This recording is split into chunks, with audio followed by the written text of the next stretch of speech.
Келесі слайдта. Қазақ тілін үйрену және үйрету оңай емес, өте оңай деген принципті қолдануға тырысам. Дана тиын деген дүние ол 2022 жыл басталған. Оны менің өзімнің оқушыларым Америкаға кеткен кезінде күзде қайтадан хабарласып, ағылшындарды сияқты келесің баса берсін, ыңғайсыз екен, басатын ештеңе жоқ қой. 2022 жылы ағылшындардың, британдардың электронды сөздігі сияқты стейт деді. Содан неден бастайық деген кезде мен оларға жаңағы біздің өзіміздің мемлекеттік стандартта берілген бірінші сыныптан бастап бүкіл сөздерді программа бойынша бердік. Солай енгіздік. 2023 жылға дейін біз жаңағы 7000 сөзді енгіздік. Содан кейін барып оны кликабель ағылшындарда бір сөзді басын. Мынау міне жаңағы осы істеп жатқан жігіттер Елнұр, Арлан, Әмірлан, Даниил. Бұл жерде ең басты жігіт жоқ, Буранбаев Тамерлан деген жігіт. Барлығы бір сыныптың балалары, 13 бала жасы неткен, бұл жерде ең бастылар неттір. Келесін басуымызға болады. Міне мынау Қашқари KZ деген не интернетке бассаңыздар шығады. Бұл жерде жаңа сөз, оның міне несі шығады, анықтамасы анау мынау түгелі шығады, дыбысталуы бәрісі бар. Келесі.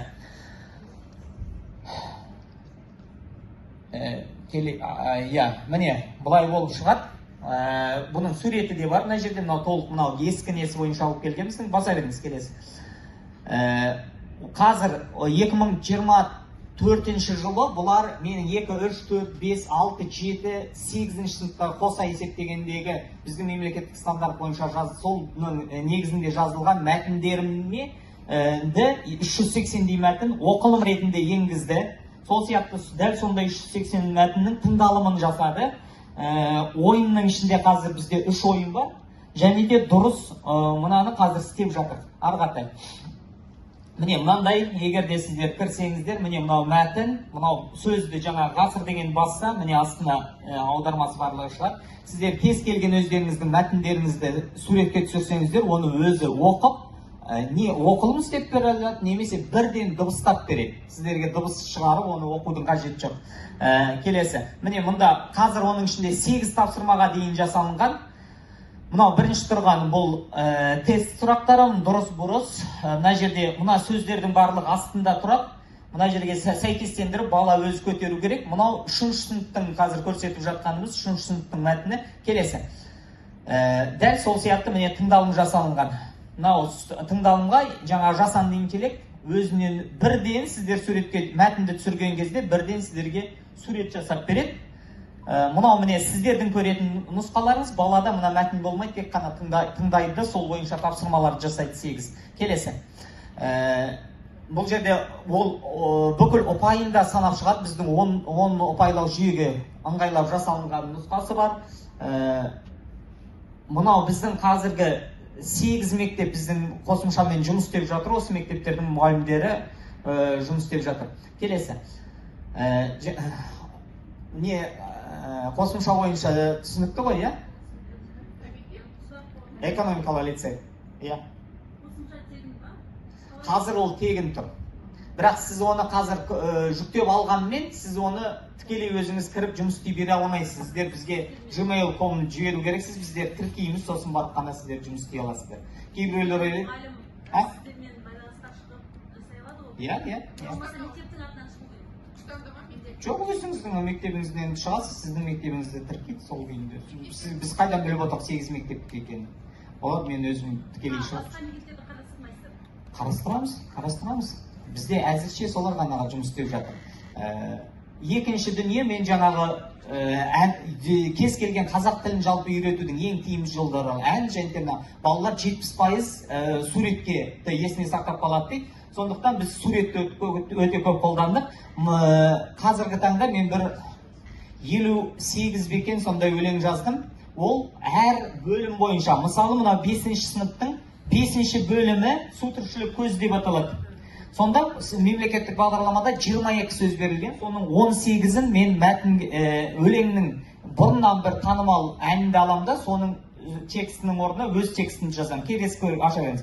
Міне мынау бағдарламада берілген 22 сөз, келесі баса беріңіз. міне мынау мен жазып шыққан өлеңдер. Бұл жерде Абайдың өлеңі сияқты мағына іздеудің қажеті жоқ. Себебі бұл мына лексикалық минимумды бала айтуы үшін, соны айтып жаттықтыру үшін жасалған.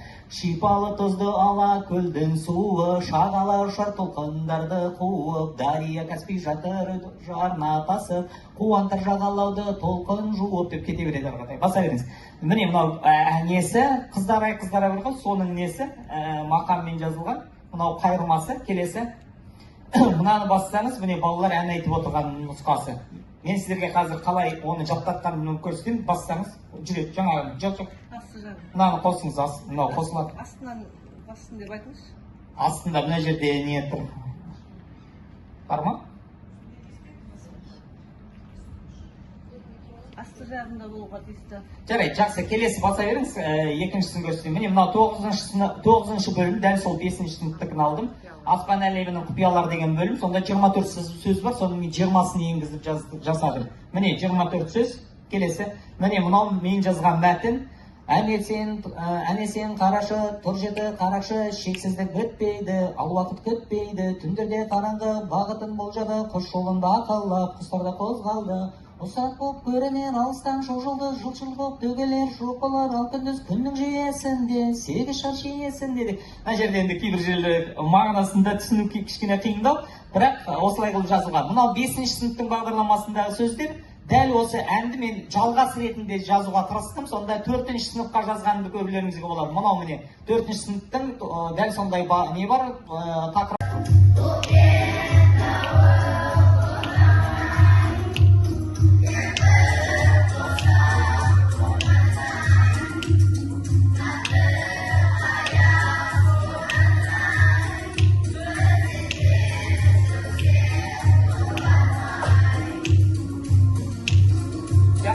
Көргендеріңіз ол негізі 5-ші сыныпта.